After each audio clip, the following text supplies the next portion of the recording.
आता कढई चपाटी त्यात थोडंसं तेल घालते.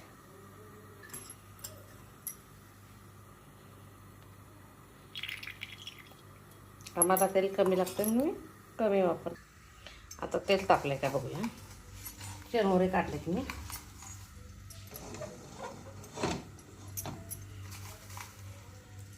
मोहरी, जिरे, शेंगदाणे आपल्या आवडीनुसार कमी जास्त करायचे. आम्हाला जरा जास्त आवडतं म्हणून जास्त. कढई आता हे होईपर्यंत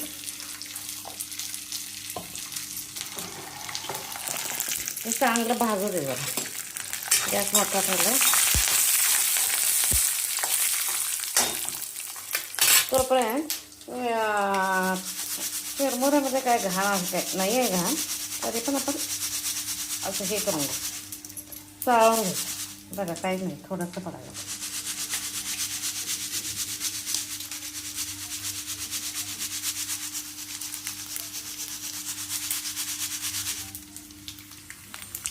आता शेंगा भाजल्यात, गॅस बारीक करायचा. मीठ,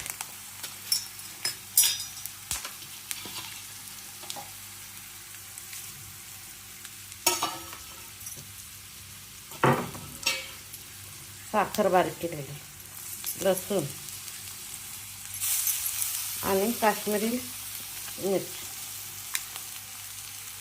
आपल्या आवडीनुसार कमी जास्त करायचं. मी अंदाजे घालते, त्याला काही माहिती लागत नाही, मेजरमेंट लागत नाही आपल्याला. किती गॅस बंद करायचा.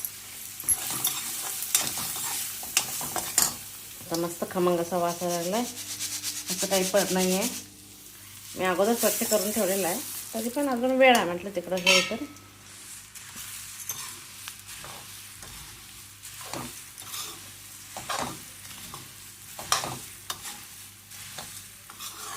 संध्याकाळी चहाबरोबर चटपटीत.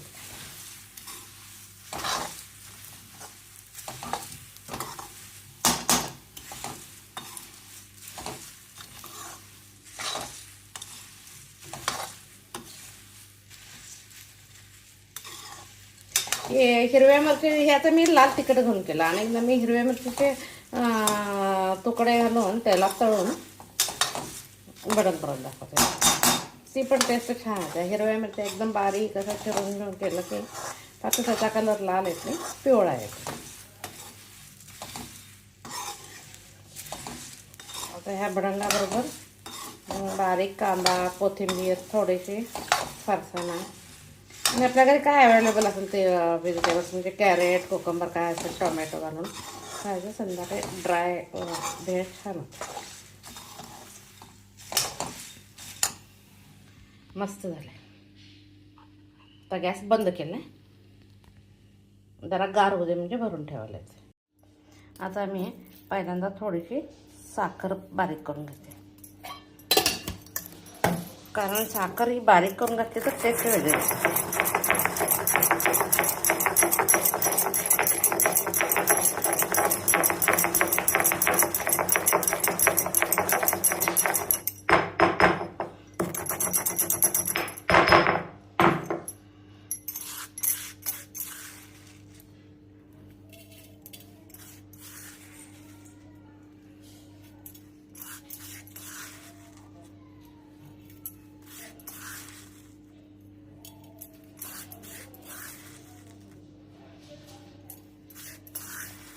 थोडासा लसूण चिरून घ्यायचा.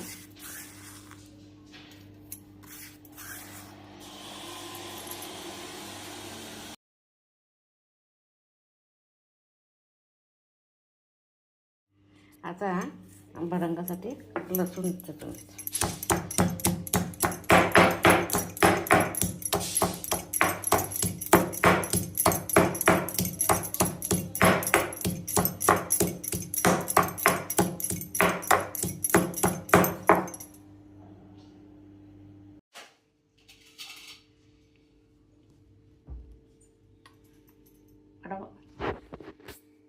आता याच्यात भडंग तयार आहे.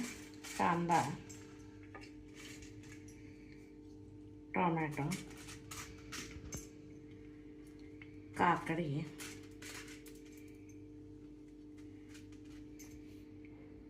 कोथिंबीर, किसलेलं गाजर आणि ह्याच्या सगळ्यावर लिंबू पिळून घ्यायचं.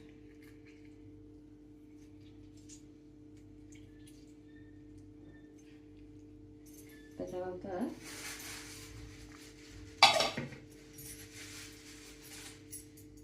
थोडीशी शेव किंवा फरसाण काय आवडतं ते.